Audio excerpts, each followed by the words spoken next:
ओम सभी को नमस्ते। मंत्रोच्चारण। ओम सहना भवतु सहनौ भुनक्तु सह वीर्यं करवावहै तेजस्विनावधीतमस्तु मा विद्विषावहै। ओम शांति शांति शांति।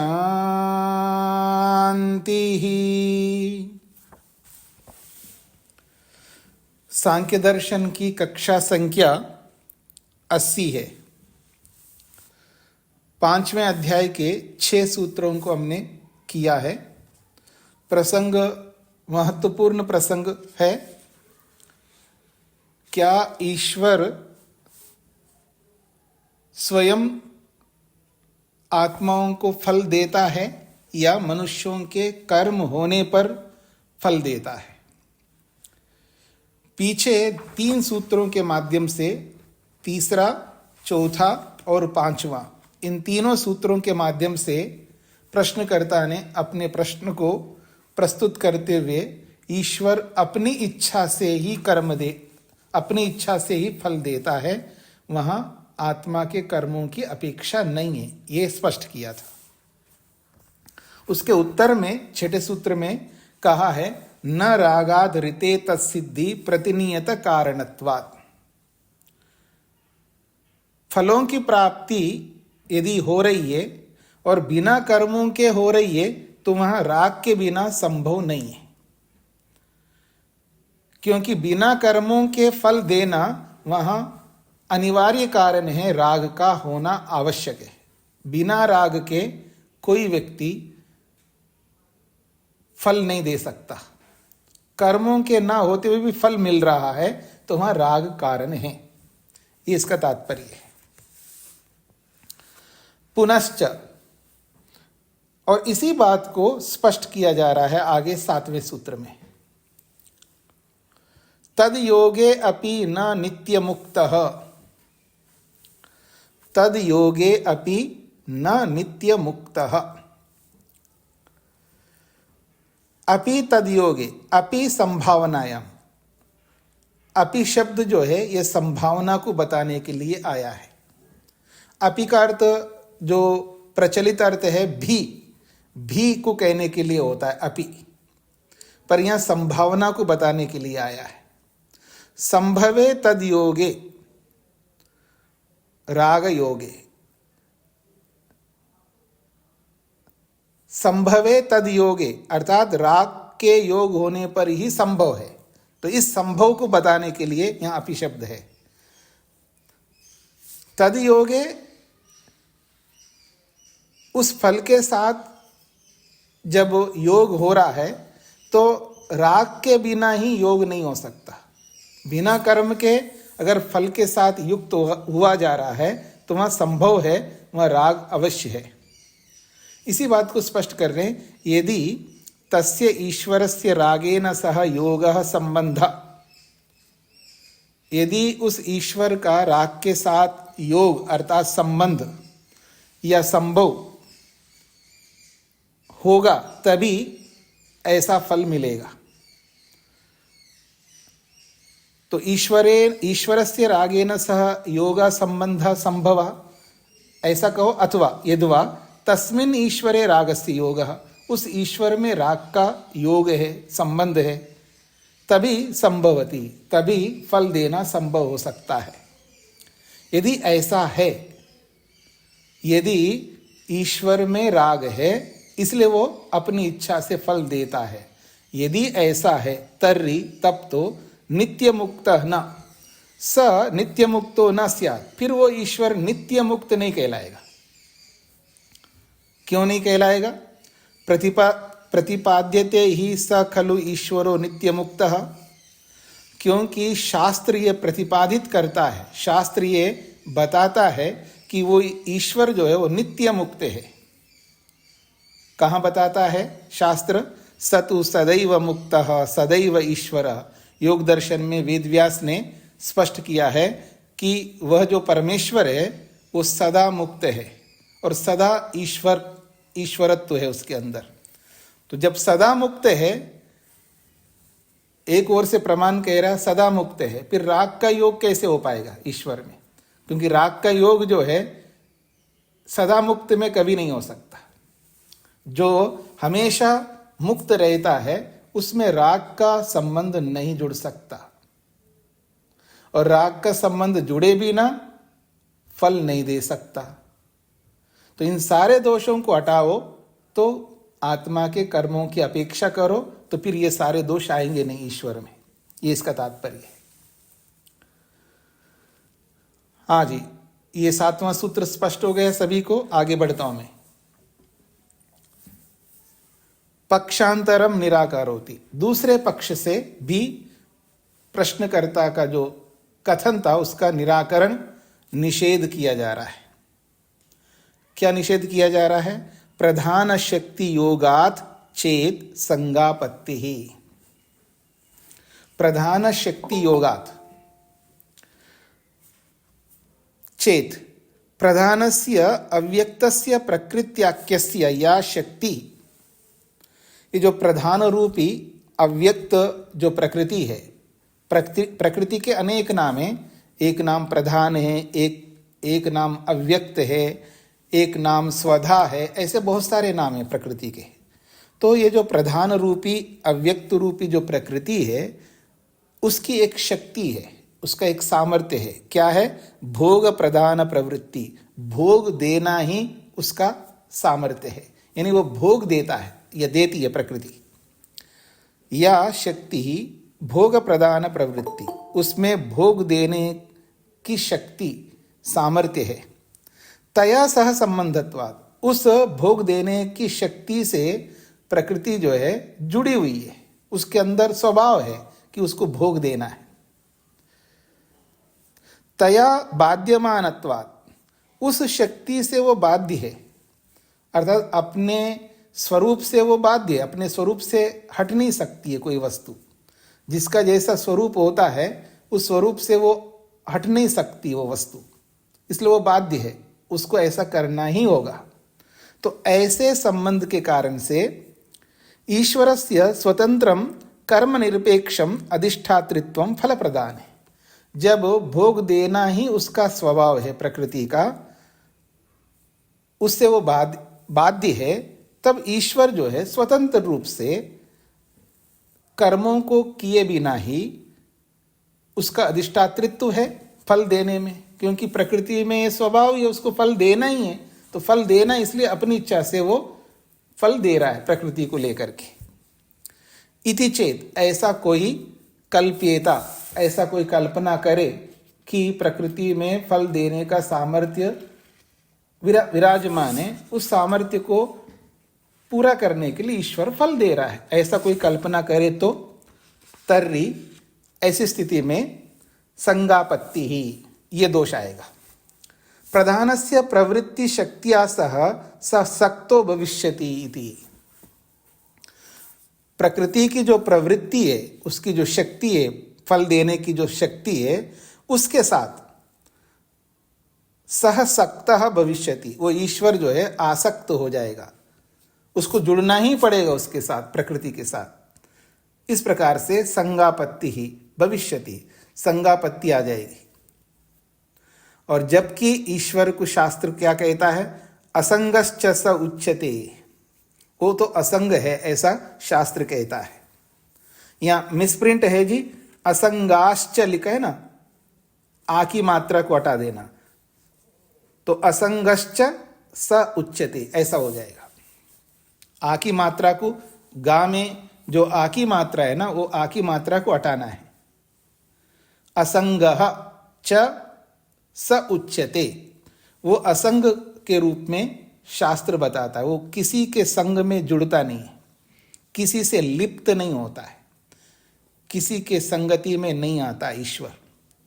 स ये तत्र किंचित पश्यति अनन्वागतः तेन भवति, स यत् तत्र किंचित पश्यति, सह वो जो परमात्मा है, जहां कहीं पर भी यत् किंचित जो कुछ भी पश्यति देखता है, परमात्मा जिस किसी को भी जैसा भी देखता है वो अनन्वागतः तेन भवति, उससे वो अनन्वागत होता है, उससे असंबद्ध होता है, उससे लिप्त नहीं होता है। किसी दुखी को देख करके वो लिप्त नहीं होता, वो दुखी हो जाए। किसी सुखी को देख करके वो सुखी हो जाए। किसी की कमी को देख करके वो भी महसूस करे मैं कम हूं, जैसा हम लोग महसूस करते हैं। हम दूसरों को देख करके, हम रोते हुए को देख करके हम भी रो सकते हैं। कोई ऐसा कोई प्रसंग आता है जिसमें हर्ष की बात आती है, सुख का विषय आता है, तो हम सुखी हो जाते हैं उसको देख करके। हम देख करके भी सुखी होते हैं, दुखी होते हैं, हम प्रभावित होते हैं। किसी के सुख को देख करके, बहुत अधिक सुख के, जैसे माँ जो है बेटे के सुख को देख करके वो भी सुखी हो जाती है, बेटे के दुख को देख करके वो भी दुखी हो जाती है। ऐसा हम सब लोग एक दूसरे को देख करके हो सकते हैं, पर ईश्वर ऐसा नहीं होता है। स यत् तत्र किंचित पश्यति, वो जो परमात्मा है वो जो कुछ भी देखता है अनन्वागतः, वो उससे असंबद्ध रहता है, उससे अछूता रहता है, निर्लिप्त रहता है। क्यों? असंगो ही अयम पुरुषः, वो जो पुरुष है वो असंग है, वो किसी के साथ चिपकता नहीं है, किसी वस्तु के स्वभाव से युक्त होकर के वो भी वैसा नहीं बनता है, इसका ये तात्पर्य है। हाँ जी, अल्पना जी। नमस्ते स्वामी जी। हाँ जी स्वामी जी, जो ये बात कही कि प्रधान की ये शक्ति है अगर भोग देने की, अगर ऐसा माने तो फिर परमात्मा को उसके साथ जुड़ना ही पड़ेगा। ये बात मुझे समझ में नहीं आई कि क्यों जुड़ना पड़ेगा। हाँ, क्योंकि जब आपका कोई कर्म तो है ही नहीं, आपके कर्मों को देखना ही नहीं भगवान को, जब आपके कर्मों को देखना ही नहीं है तो कोई भुगवाने के लिए खड़ा हो तो उसके साथ तो युक्त होगा ही ना परमात्मा। इस अर्थ में है, कर्म निरपेक्ष आप देखेंगे तो यह स्पष्ट हो जाएगा, कर्म सापेक्ष देखेंगे तो ऐसा नहीं होगा। क्योंकि प्रश्नकर्ता ये मानता है कर्मों की अपेक्षा ही नहीं है, स्वतः परमात्मा जो है फल देता है। तो कैसे देता है, इस बात को इस 8वें सूत्र में अलग ढंग से स्पष्ट किया है कि प्रधान शक्ति योगात्, प्रधान रूपी प्रकृति में एक ऐसी शक्ति है जो फल देने की शक्ति है। अब उस फल देने की शक्ति के साथ ईश्वर जुड़ जाता है और जुड़ करके फल देता है, आपके कर्मों की कोई आवश्यकता नहीं है, ये प्रश्नकर्ता कहना चाह रहा है। तो जब ये कहना चाह रहा है तब सिद्धांति कहता है चेत, यदि ऐसा है तो संगापत्ति, तब तो संग हो जाएगा वो, अर्थात प्रकृति के साथ जुड़ जाएगा वो। और जबकि परमात्मा जो है असंग है, वो किसी से चिपकता नहीं है, किसी के सुख में, किसी के दुख में, किसी के परिवर्तन में वो कोई परिवर्तन नहीं होता है। यही असंग का अर्थ है। अब ठीक स्पष्ट हो गया जी? हाँ जी स्वामी। शकुंतला जी। स्वामी जी प्रणाम जी। अब एक शब्द आपने इसमें आया पश्यति अन्वन आगतस्तेन, इसमें अन्वन आगत का क्या अर्थ हुआ? अनन्वागत, अनन्वागत, असंबद्ध, असंबद्ध रहता है जी, असंबद्ध। हाँ जी, जी जी। और एक ऊपर वाली पंक्ति में बीच में एक शब्द है सक्तो भविष्यति। सक्त का मतलब है युक्त हो जाना, उससे चिपक जाना, उसके साथ जुड़ जाना। जी। जैसे हम लोग दुखी को देख करके सख्त हो जाता है, अर्थात उसके साथ जुड़ करके हम भी दुखी होने लगते हैं, यह है सख्त होना। इसी को संग कहते हैं। और परमात्मा संग नहीं है, वो असंग है। जी शेखर जी। जी प्रणाम स्वामी जी। जी। तो स्वामी जी, ईश्वर को प्रकृति का सहारा तो लेना पड़ता है ना, मतलब हमें सुख दुख देने के लिए? बिल्कुल लेना पड़ता है, वो तो लेंगे ही। ये इस परिप्रेक्ष्य में बोला जा रहा है कि जब कर्म है ही नहीं है, जब कर्म है ही नहीं तो उसको फल देना है, और फल भोग दिलाने का सामर्थ्य प्रकृति में है और फल देने का सामर्थ्य ईश्वर में है, इसलिए उसके साथ मतलब उसको परिणित करके हमें सुख दुख देने का काम कर रहा है परमात्मा। या कोई आपके कर्म कोई काम नहीं आएंगे, ये कहना चाह रहे हैं। जी जी, यहाँ ये तो प्रसंग है स्वामी जी, बट मतलब उसको ईश्वर बिल्कुल इंडिपेंडेंट स्वतंत्र नहीं हो सका। हाँ, वैसे तो न ईश्वर स्वतंत्र है, न जीवात्मा स्वतंत्र है, न प्रकृति स्वतंत्र है। इस रूप में तो कोई स्वतंत्र नहीं है। ईश्वर का ईश्वरत्व मेरे कारण से है, अर्थात जीवात्मा के कारण से। आप धनिक है क्योंकि आपके अपोजिट जो है निर्धन है, इसलिए आप धनिक है। अगर कोई निर्धन है ही नहीं तो आप धनिक किस बात का? जी, निरपेक्ष देखेंगे तो ईश्वर का ईश्वरत्व का कोई मतलब नहीं है। अच्छा, जीवात्मा का कोई अस्तित्व ही नहीं है, मतलब उसका होना कोई औचित्य नहीं है यदि ईश्वर ना हो, यदि प्रकृति ना हो। तो सब एक दूसरे के साथ जुड़े हुए हैं। जुड़े हुए होते हुए उस तरह का परतंत्र नहीं है हम, जैसे लोक में परतंत्र का मतलब है कठपुतली की तरह उसके इशारे पे चल रहे हैं, ऐसा नहीं है। न ईश्वर ऐसा है, न जीवात्मा ऐसा है। हाँ, प्रकृति तो पूर्ण रूप से परतंत्र है क्योंकि वो जड़ है। जी जी स्वामी जी। सतीश जी।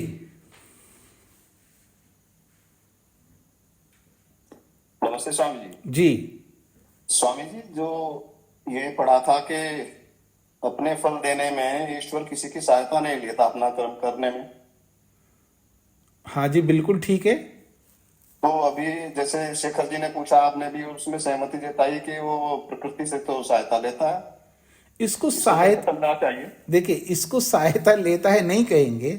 सहायता का मतलब होता है जैसे मैं किसी भार को उठाना चाह रहा हूं, मैं खुद उठा नहीं पा रहा हूं, तब मैं आपका सहयोग, अजी थोड़ा हाथ लगा दीजिएगा, तो मैं आपके हाथ लगाने से, आपके सहारे से मैं भार को उठा लेता हूं। जी जी। इसको कहते सहायता। परमात्मा सृष्टि को बनाने में, सृष्टि को तो बनाना है परमात्मा को, और प्रकृति से लेकर के बनाएंगे। अब प्रकृति को लेकर के, कारण को लेकर के कार्य के रूप में बदलने में किसी का सहयोग नहीं ले रहा है। इस रूप में समझना है इसको। हाँ जी, हाँ जी। उसको प्रकृति से सहायता तो लेता है, इसको सहायता थोड़ा कहेंगे। उसी को तो लेकर के संसार बनाना है। ठीक है जी, ठीक है जी कुसुम जी। स्वामी जी नमस्ते जी। आपने यहाँ पे जो असंगाच स उच्यते, इसमें से आ को हटाने को कहा है जी जबकि इसका शब्दार्थ तो यही तो निकल रहा है, जबकि परमात्मा को असंग बताया गया है। जी। फिर आ को हटाने को क्यों कहा है? नहीं, असंगश्च स उच्यते, वो असंग है ऐसा कहा जाता है। असंगात नहीं है वो, असंगः वो प्रथमा विभक्ति का एक वचन है। तो गा की मात्रा को हटाना है। हाँ जी, यही तो बताया था जी मैं। गा की मात्रा को हटाना। नहीं नहीं नहीं नहीं, गा की मात्रा को नहीं, गा में जो आ की मात्रा है उसको हटाना है। हाँ, गा में आ की मात्रा है, वही समझ रही हूँ। जी जी जी ठीक जी। तो मैं जी कई बार व्यक्ति जो है ना, सुनता हुआ भी नहीं सुनता है। कई बार व्यक्ति देखता हुआ भी नहीं देखता, सुनता हुआ भी नहीं सुनता है, बोलता हुआ भी नहीं बोलता है, पढ़ता हुआ भी नहीं बोलता है, ऐसा वेद कहता है। अर्थात एकाग्रता जब कम होती है तो ये सारी समस्या है, सभी को होती है, केवल आपको ही होती नहीं, सभी को होती है। हाँ जी, निर्मला जी।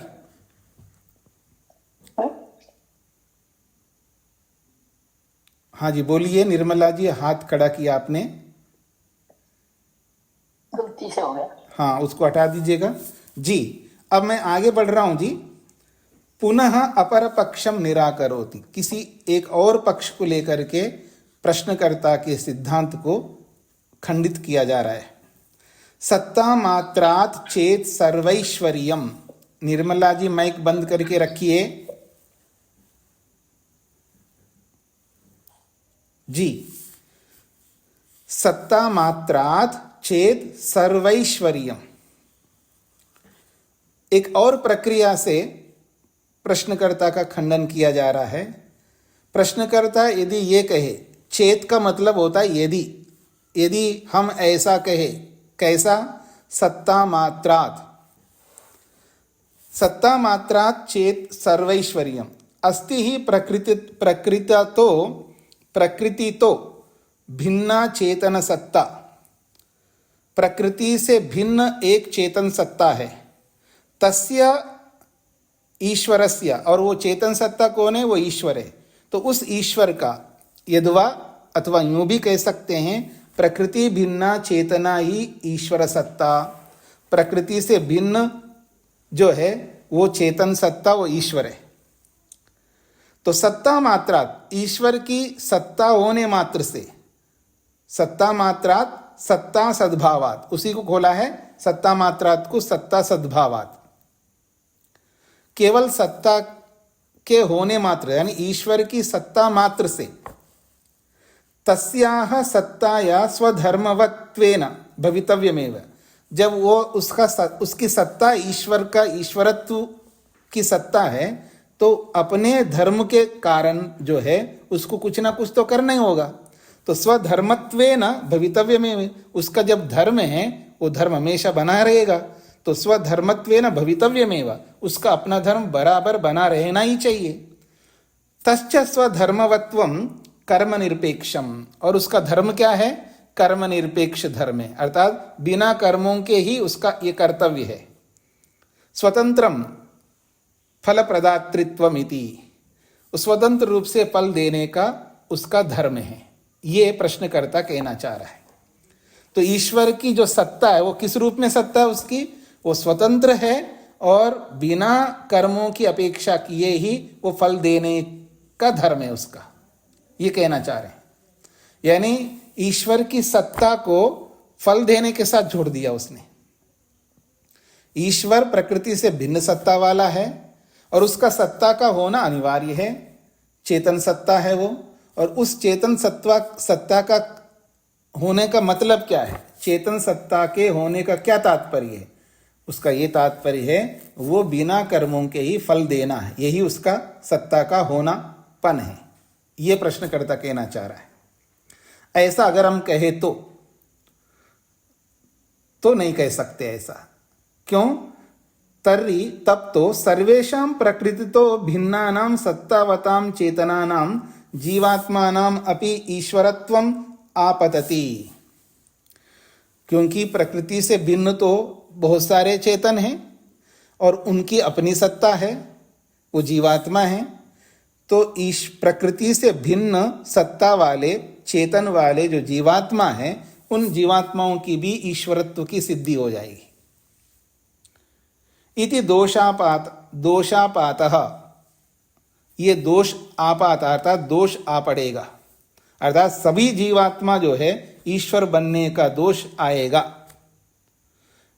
यतः, क्योंकि ते अपि प्रकृति भिन्ना, वो जीवात्मा भी प्रकृति से भिन्न है, और चेतन सत्तावंता, और वो सब चेतन सत्ता वाले हैं। जब सब चेतन सत्ता वाले हैं, ततः स्वयमेव ईश्वरम अनपेक्ष भोगम भोक्ष्यन्ते, फिर ईश्वर की क्या आवश्यकता पड़ेगी उनको? स्वयं ही भोगों को भोग लेंगे, ये सिद्ध हो जाएगा। तस्मात्, इसीलिए कर्म निरपेक्षम ईश्वरस्य फल संपत्तो न अधिष्ठातृत्वम, तस्मात् इसीलिए कर्म निरपेक्षम ईश्वरस्य, कर्मों की अपेक्षा किए बिना ईश्वर का फल देने में अधिष्ठातापन नहीं है। हाँ जी, ये सूत्र किसी को समझ में ना आए तो पूछ सकते हैं। नरेंद्र जी। स्वामी जी। स्वामी, ये जो तर्री से पहले शब्द आया है चेदु चेत, इसका क्या अर्थ लेंगे? ये है, इसको अलग करें, छेद उच्चेता, यदि ऐसा हम कहे तो। तर्री का मतलब तो, छेद का मतलब यदि, उच्चेता का मतलब कहे। यदि हम ऐसा कहें तो आपका क्या उत्तर होगा? ये प्रश्नकर्ता कह रहा है। जी धन्यवाद। हाँ जी, कहानी बोलिए।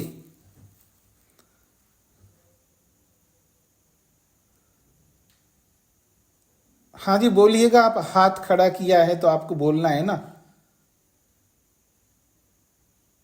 ठीक है, तो सभी को समझ में आ गया जी। 9वां सूत्र में आगे बढ़ता हूं। तथा भूतस्य कर्म निरपेक्ष फल प्रदातु ईश्वरस्य। फिर आपने हाथ खड़ा किया है,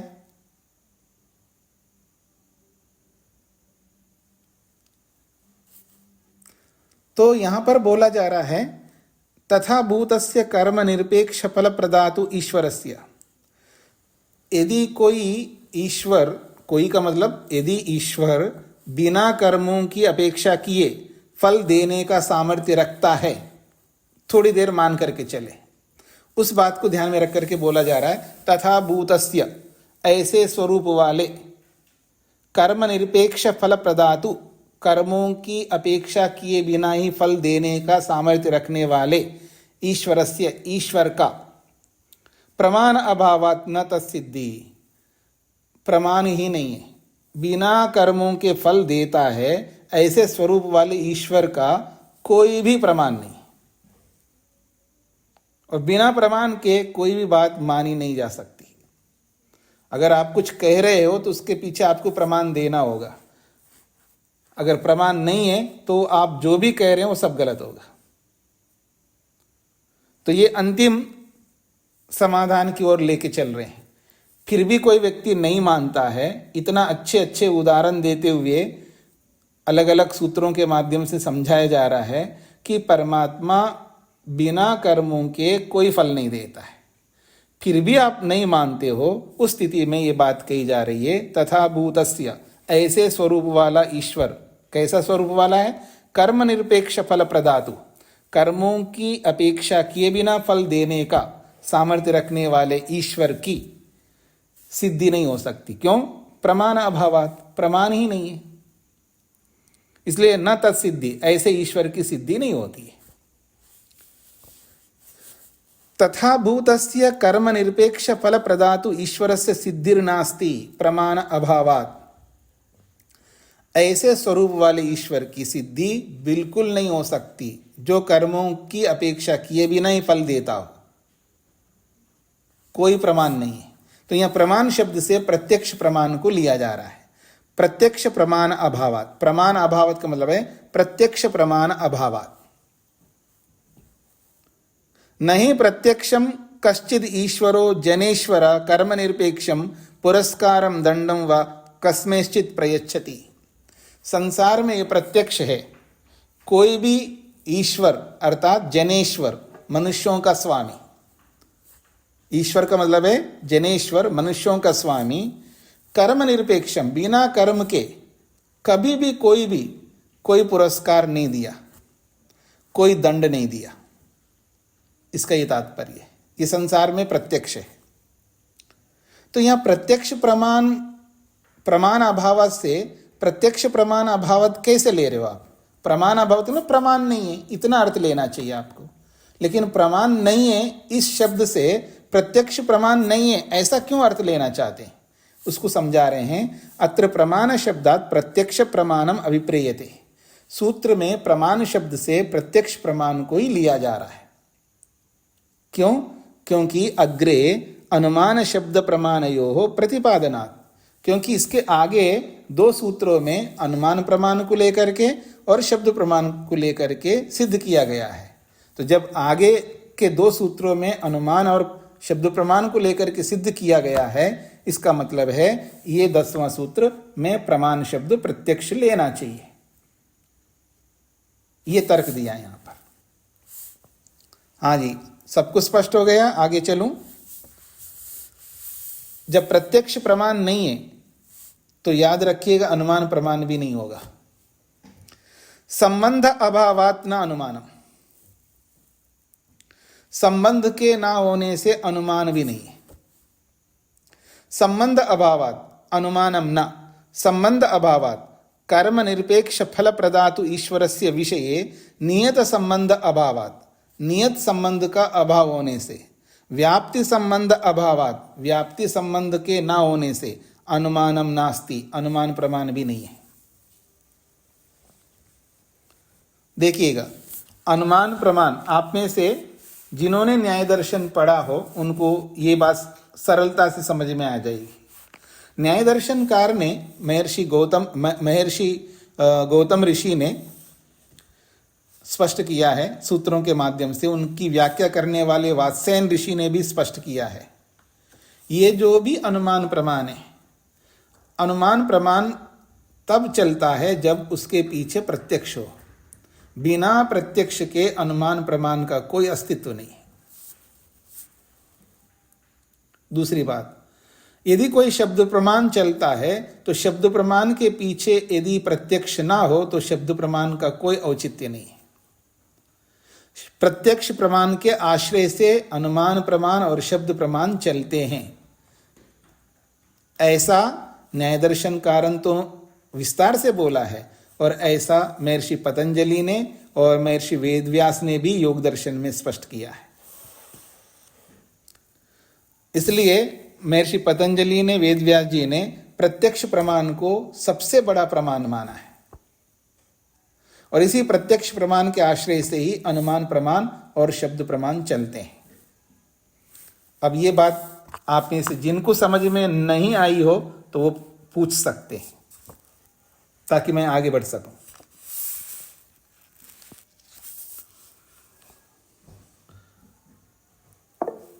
हाँ जी, सुदेशना जी। स्वामी जी नमस्ते जी। स्वामी जी, वो प्रत्यक्ष और कोई भी करे, हम नहीं किए तो चलेगा ना? हाँ, कोई भी किया हो तो चलेगा। हम उसके विश्वास पर चलेंगे। हाँ जी बिल्कुल। जब शब्द प्रमाण जो है ना, शब्द प्रमाण को हम पढ़ करके चलते हैं ना विश्वास करके, तो शब्द प्रमाण को प्रस्तुत करने वाले जो होता है वो प्रत्यक्ष किया हुआ होता है अथवा अनुमान किया हुआ होता है।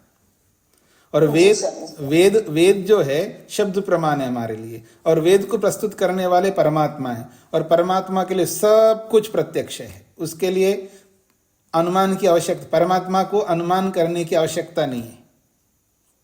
शब्द प्रमाण की कोई आवश्यकता नहीं परमात्मा को, क्योंकि वो सर्वत्र है, कण कण में विराजमान है। ऐसा कोई स्थान नहीं है उसको पता ना हो, उसकी अनुपस्थिति हो, तो सब जगह वो विराजमान होने के कारण वो सब कुछ प्रत्यक्ष करता है।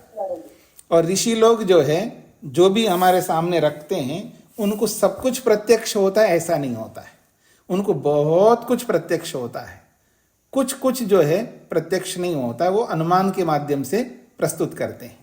जैसे सृष्टि कैसे बनी है इसको प्रस्तुत करते हैं ऋषि, लेकिन उनको प्रत्यक्ष नहीं है, क्योंकि सृष्टि को बनते हुए कोई भी नहीं देख सकता। जब सृष्टि बन रही होती तब मनुष्य नहीं होता है, मनुष्य तो सबसे अंत में बनता है, तो मनुष्य है ही नहीं है तो देखेगा कौन? फिर भी सृष्टि बनी है, उसको वो ऋषि प्रस्तुत करता है कैसे सृष्टि बनी है, वो अनुमान प्रमाण के माध्यम से प्रस्तुत करता है, ईश्वर के सहयोग से प्रस्तुत करता है। हाँ जी सागर जी। नमस्ते स्वामी जी। जी स्वामी जी, आपने बताया ईश्वर प्रत्यक्ष करता है सृष्टि का। जी। तो स्वामी जी, शंका इस विषय में हो रही है, प्रत्यक्ष को क्या ईश्वर भी अनभिज्ञ रहता है?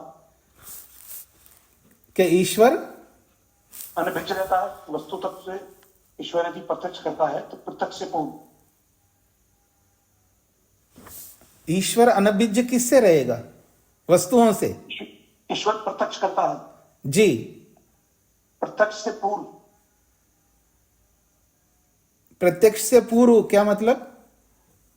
ईश्वर प्रत्यक्ष करता है तो प्रत्यक्ष से जो पूर्व की स्थिति होती है जी, तो हम किसी विषय में अनभिज्ञ रहते हैं जी।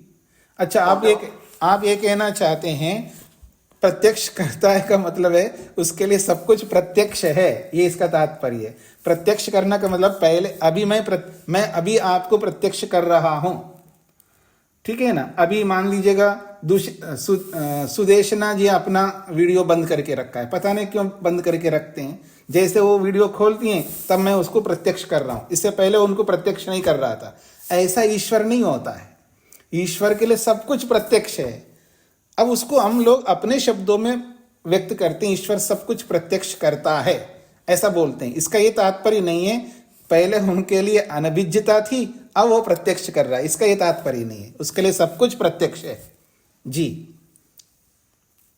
धन्यवाद स्वामी जी। जी जी।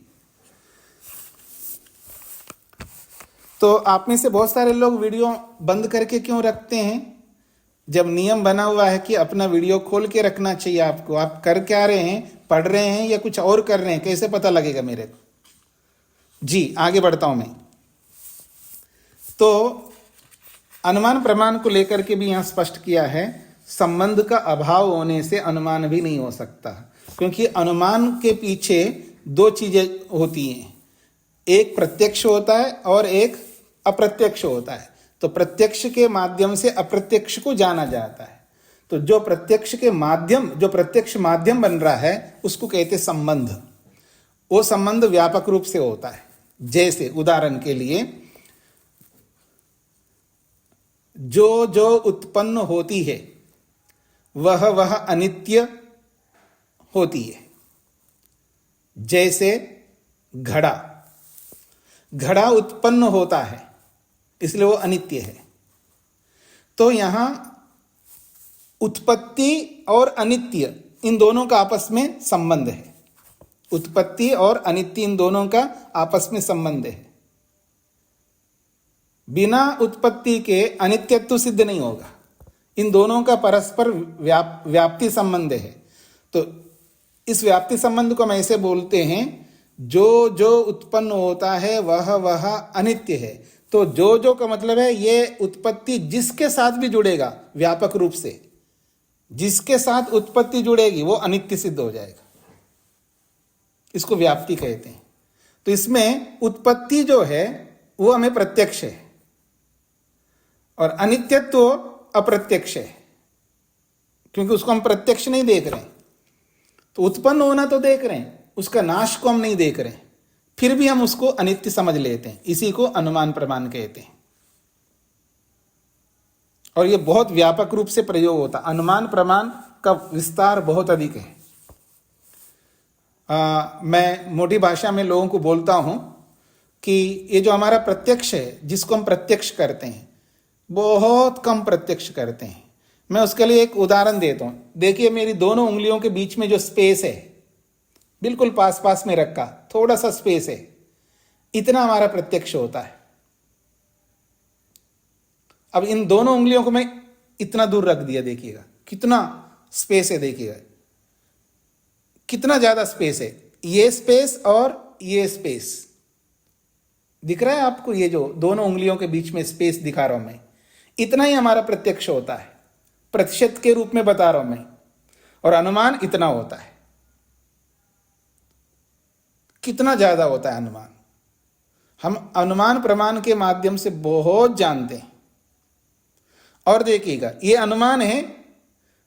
अब शब्द प्रमाण देखिए, शब्द प्रमाण के माध्यम से जो जानते हैं, मैं अपनी उंगलियों को फैलाऊं और पूरा दोनों हाथों को ऐसा लंबा कर लूं, कितना स्पेस होगा? इससे ज्यादा हाथों को नहीं फैला सकते।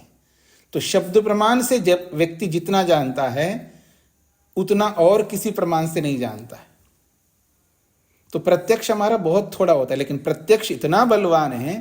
प्रत्यक्ष जो है अनुमान को और शब्द प्रमाण को एकदम फीका कर देता है। ज्ञान दोनों से, तीनों से होता है, लेकिन प्रत्यक्ष वाला जो ज्ञान है वो बहुत उत्कृष्ट होता है। ये बात कही गई है।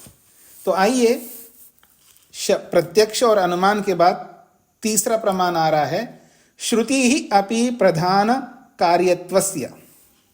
श्रुति अपि, शास्त्र भी यही कहता है, श्रुति भी यही कहती है।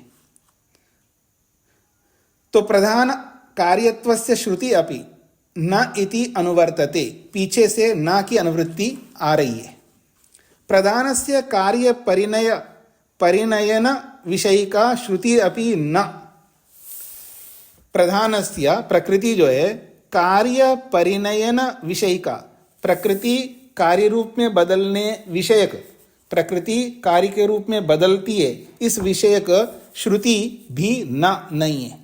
अर्थात प्रकृति स्वयं बिना कर्मों के कार्य के रूप में बदलती है, ऐसी कोई श्रुति नहीं है।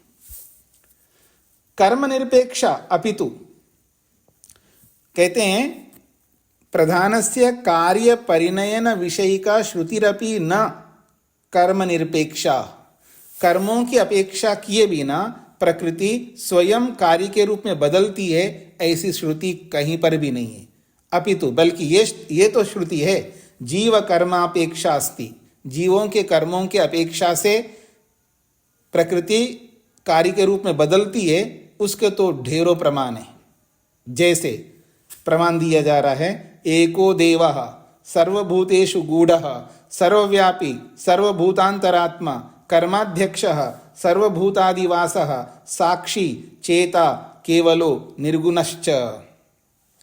एको देव, एक ही देव है। उपनिषदकार ने कितने देव होते हैं जी? कितने देव होते हैं? तो उपनिषदकार कहते हैं 3306 देव होते हैं। फिर कितने देव होते हैं? तो उन्होंने कहा 33 देव होते हैं। फिर कितने देव होते हैं? तो उन्होंने कहा 6 देव होते हैं। फिर कितने देव होते हैं? 3 देव होते हैं। फिर कितने देव होते हैं? 2 देव होते हैं। फिर कितने देव होते हैं? 1.5 देव होते हैं। और कितने देव? अंत में 1 देव होता है। ईश्वर में जाकर के रोका है उन्होंने। तो कहा एको देवा, देवों का देव एक ही होता है, ईश्वर एक ही है। सर्वभूतेषु गूढ़ा, समस्त पदार्थों में वो बहुत गूढ़ है, बहुत गंभीर है। सर्वव्यापी, और वो जो एक देव है गूढ़ है, वो सर्वव्यापी सब जगह विराजमान है। सर्वभूतांतरात्मा, समस्त पदार्थों के अंदर विराजमान है। और कर्माध्यक्ष, समस्त कर्मों का वो अध्यक्ष है, समस्त कर्मों का फल देने वाला है। सर्वभूतादिवासा, समस्त भूतों के अंदर विराजमान होता है। यह सभी भूत उसी के अंदर विराजमान होते हैं। साक्षी, वो सबका साक्षी है, दृष्टा बनकर के देखता है। चेता, वो चेतन है, केवला, अकेला ही है। और निर्गुणश्च, प्रकृति के गुणों से रहित है। निर्गुण का मतलब है उसके अंदर प्रकृति वाले, जड़ वस्तुओं वाले गुण नहीं है। प्रकृति में कैसे गुण है जी? परिवर्तन होने का गुण है, विकार को प्राप्त होने का गुण है, ऐसे बहुत सारे प्रकृति के अंदर गुण हैं, वो गुण नहीं है। तो प्रकृति के गुण जिसमें नहीं हो उसको निर्गुण कहते हैं। और वो कैसा है? एक ही है, वशी, समस्त ब्रह्मांड को अपने वश में रखता है। निष्क्रियानाम बहुनाम एकम बीजम बहुधा या करोति। निष्क्रियानाम बहुनाम, जो बहुत सारे सत्वर स्तंभ हैं, वो निष्क्रिय है, वो स्वयं कुछ कर्म नहीं कर सकते। निष्क्रिय का मतलब है वो स्वयं कोई कर्म नहीं कर सकते। और उन सबको लेकर के एकम बीजम, एक बीज बना देता है। और एक बना करके बहुधा, और अनेक प्रकार के कार्यों को यह करोति, जो बनाता है, उसी को ईश्वर कहते हैं। स ईश्वर, वही ईश्वर है। कर्माध्यक्ष, वही कर्मों का फल देने वाला अध्यक्ष है। तो ईश्वर कर्माध्यक्ष सन, ईश्वर होकर के, कर्मों का अध्यक्ष होकर के, एकम बीजम, एक ही बीज रूपी प्रधानम, प्रकृति को लेकर के, कार्यत्वेन, कार्य के रूप में, बहुधा करोति, अनेक प्रकार के कार्यों को बनाता है। इति स्पष्टम, ऐसा प्रमाण में स्पष्ट कहा गया है। वक्षति अग्रे, और आगे स्वयं इसी दर्शन में, इसी अध्याय के आगे 20वां सूत्र आ रहा है, उसमें स्वयं सूत्रकार कपिल ऋषि कहते हैं, न धर्मापलाप प्रकृति कार्य वैचित्र्यात्। धर्म का अपलाप मत करना,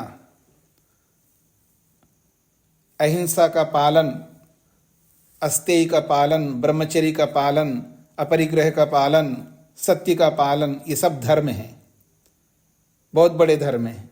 इन धर्मों का अपलाप नहीं कर सकते, इनको ऐसे ही हल्के में नहीं हटा सकते हैं, इनका कोई औचित्य नहीं है ऐसा नहीं बोल सकते, या कोई धर्म होता है नहीं, कोई न्याय अन्याय का कोई औचित्य नहीं है, ये सब हम लोगों ने बनाए, ऐसे इसका खंडन कभी नहीं करना। क्यों? प्रकृति कार्य वैचित्र्यात्, प्रकृति के जो कार्य है वो विभिन्न प्रकार हैं, विचित्र हैं। इन विचित्र कार्यों के पीछे धर्म ही है, हमारा आचरण ही है, ऐसा स्वयं सूत्रकार आगे कहेंगे। अतच कर्मनिरपेक्षस्तु स प्रधानं तत्कार्याणि प्रति ही प्रवर्तते,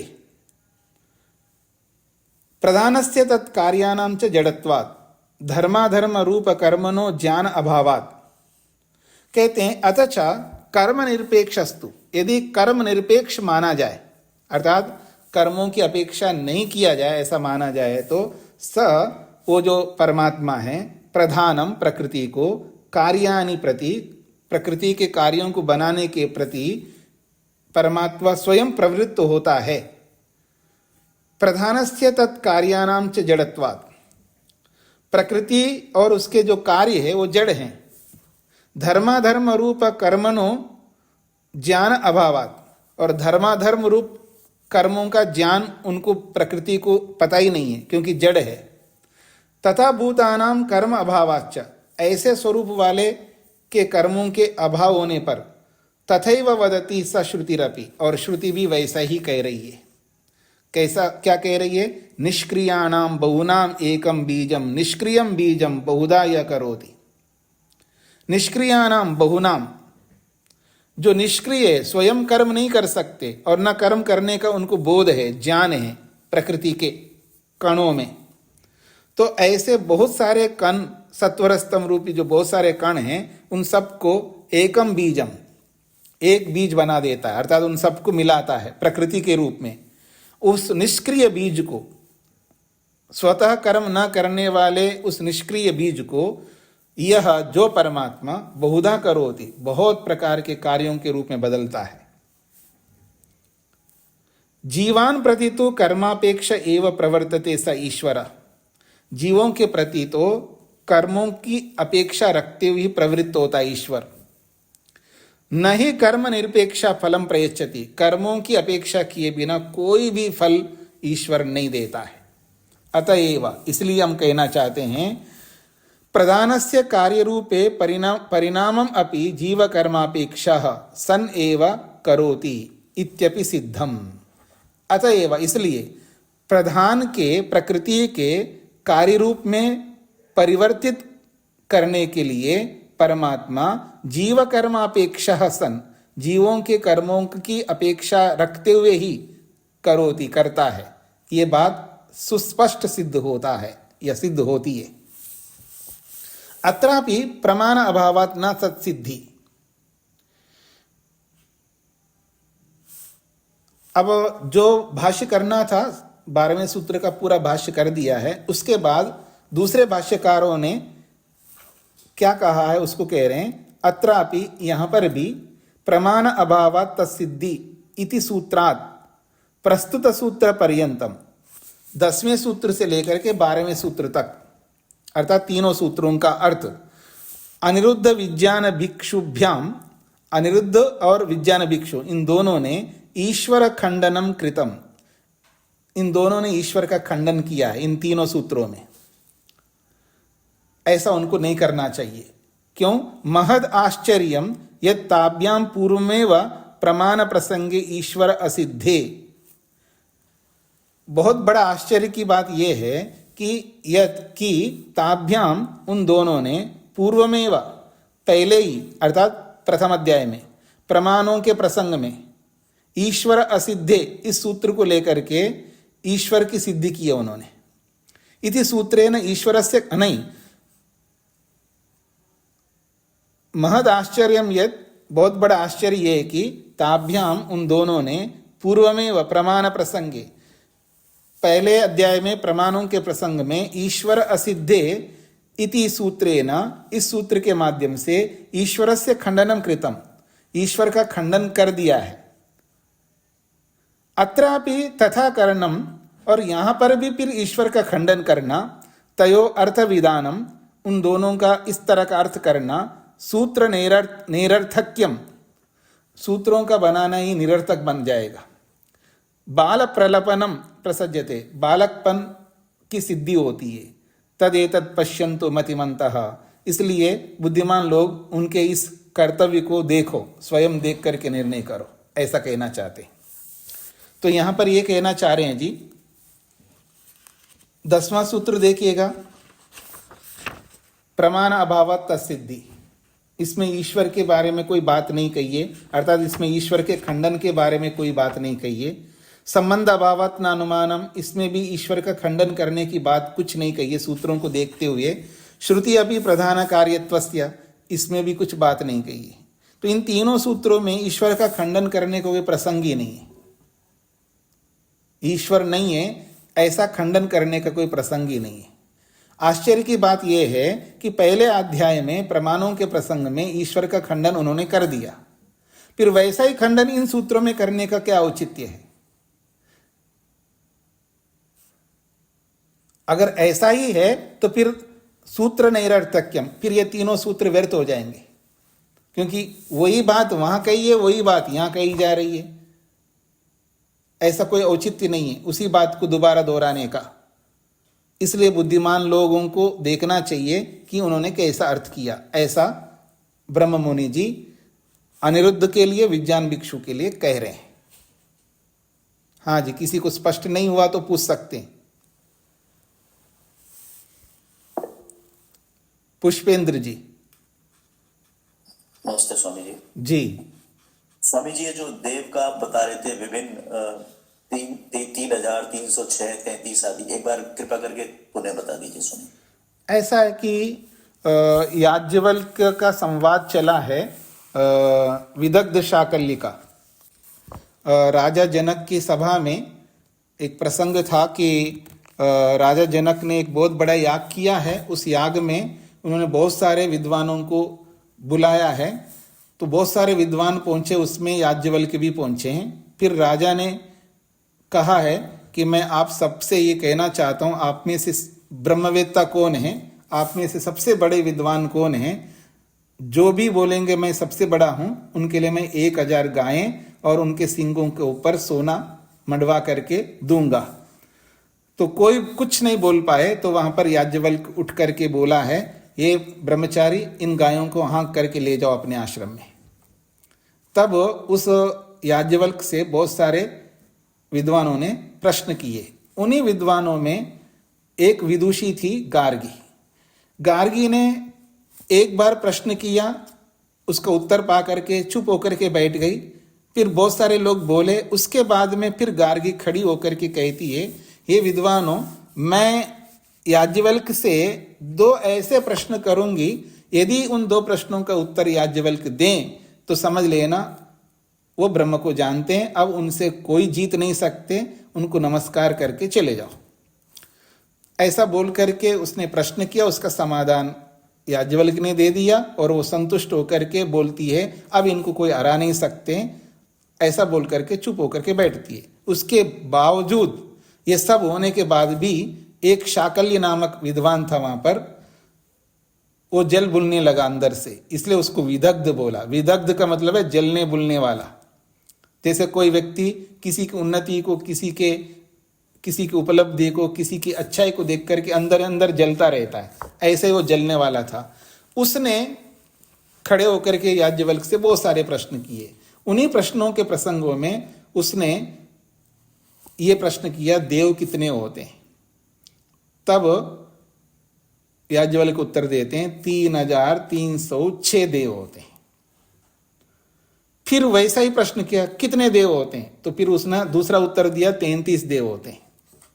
फिर वही प्रश्न किया, कितने देव होते हैं? तो उसने उत्तर दिया है 6 देव होते हैं। फिर उसने प्रश्न किया है, कितने देव होते हैं? तो उन्होंने कहा 3 देव होते हैं। फिर वही प्रश्न किया तो 2 देव होते हैं। फिर वही प्रश्न किया, 1.5 देव होता है। फिर वही प्रश्न किया तो 1 देव होता है। ये प्रश्नों की श्रृंखला में चलाई। फिर वो जितने जितने बताए उन सबके नाम पूछा है और उन सबका उत्तर दिया उन्होंने। ठीक हो गया जी? जी जी, धन्यवाद स्वामी जी। हाँ जी, नरेंद्र जी। स्वामी जी नमस्ते जी। स्वामी जी, मैं थोड़ा जानना चाहता हूँ, ये जो विज्ञान भिक्षु और अनिरुद्ध हैं, ये कोई विद्वान है या ऋषि है, कैसे इनको समझें? नहीं, ये विद्वान थे। ऋषि जो है, ऋषि का खंडन करने का सामर्थ्य किसी भी व्यक्ति में नहीं होता है। वो तो जैसे आजकल जो भाष्य करते हैं ना, तो आजकल भाष्य वही करते हैं जो उस विद्या को जानने वाले। तो ऐसे ही सांख्य विद्या को जानने वाले बहुत सारे विद्वान हुए। उन विद्वानों ने सांख्य का भाष्य किया है। उनमें से अनिरुद्ध व्यक्ति है और विज्ञान भिक्षु है, इन्होंने भी भाष्य किया है। उनके भाष्य का खंडन स्वामी ब्रह्म मुनि जी कर रहे हैं, उनकी गलतियां दिखा रहे हैं जी। तो स्वामी जी, विज्ञान भिक्षु एक व्यक्ति ही है कोई? हाँ जी, विद्वान बताए ना, एक विद्वान अभी नहीं है, थे जी। जी धन्यवाद। अमित जी। जी महाराज जी, साधक स्पर्श जी। अभी तक तो हमने सुना था कि 33 देव होते हैं। ये याज्ञवल्क्य जी ने कैसे 3300 गिना दिया क्या उन्होंने? वो हमें तो नहीं पता। ऐसा है कि वहां पर 3306 जो बोला है वो तो केवल सम्मान के लिए बोला है। वास्तव में 3306 नहीं होते हैं, केवल सम्मान के लिए ही उन्होंने बोला। जैसे किसी के सम्मान में श्री अमित जी ऐसा बोलेंगे, और अगर अमित जी बहुत बड़े आदमी हैं तो केवल श्री एक नहीं बोलेंगे, 108 श्री अमित ऐसा बोलेंगे। तो वो जो 108 जो है ना, 108 श्री श्री हैं, वो केवल आपके सम्मान के लिए 108 श्री जोड़ा है उन्होंने। कोई 1008 श्री जोड़ता है, ऐसे वो सम्मान के लिए जोड़ा है। तो देवों के सम्मान के लिए उन्होंने 3306 ऐसा बोला है।